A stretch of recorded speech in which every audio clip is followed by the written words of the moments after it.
that crater in the middle northwest, the one that's out there all by itself like a starburst. Uh-huh. That one's called Copernicus. Listen to me. I feel like I'm teaching school. No. Please, continue the lesson.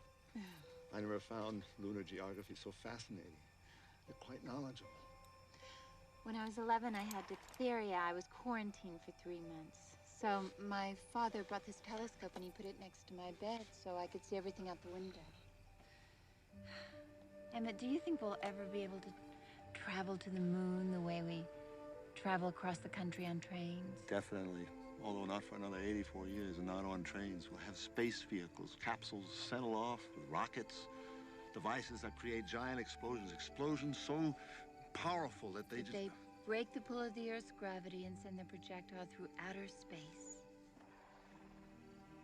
Damn it! I read that book too. You're quoting Jules Verne from The Earth to the Moon. You've read Jules Verne. I adore Jules Verne. So do I. 20,000 Leagues Under the Sea, my absolute favorite. The first time I read that when I was a little boy, why I wanted to meet Captain Nemo. Don't tease, Emma. You couldn't have read that when you were a little boy. It was only first published 10 years ago.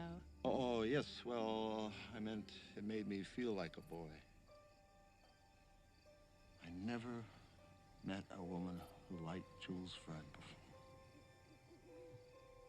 I never ever met a man like you before.